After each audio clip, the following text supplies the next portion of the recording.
ایک public sector scientific اور technical ادارے کو پاکستانی شہریوں سے کانٹریکٹ کی بنیاد پر مندرجہ ذیل اسامیوں کے لیے درخواستیں مطلوب ہیں۔ اہلیت کا معیار: جہاں فائنل ڈگری یا سرٹیفکیٹ میں مقررہ قابلیت فرسٹ ڈویژن ہے، وہاں مکمل تعلیمی کیریئر میں میٹرک سے آگے صرف ایک سیکنڈ ڈویژن کی اجازت ہے۔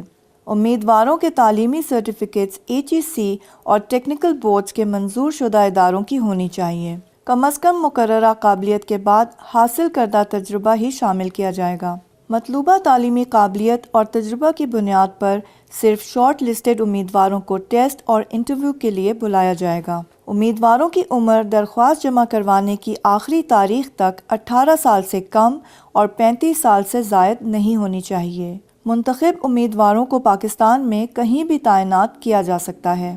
سرکاری اور نیم سرکاری ملازمین محکمانہ وساطت سے اپلائی کرنے کے اہل ہوں گے۔ منتخب امیدواروں کو ادارے کی جانب سے وقتاً فوقتاً مقررہ پرکشش پے اسکیل اور اضافی مراعات پیش کی جائیں گی۔ درخواست دینے کا طریقہ کار: درخواست میں قابلیت، تجربہ، عمر اور ڈومیسائل وغیرہ کی معلومات کے ساتھ تصدیق شدہ شناختی کارڈ اور ایک تصویر senior establishment officer 2 PO box 3255 اسلام آباد پر ارسال کریں۔ درخواست جمع کروانے کی آخری تاریخ 5 فروری 2019 ہے۔ روزگار کے بہترین مواقعوں سے باخبر رہنے کے لیے ہمسب.TV کو سبسکرائب کریں۔ نیو جابز کے لیے دیکھتے رہیں ہمسب TV۔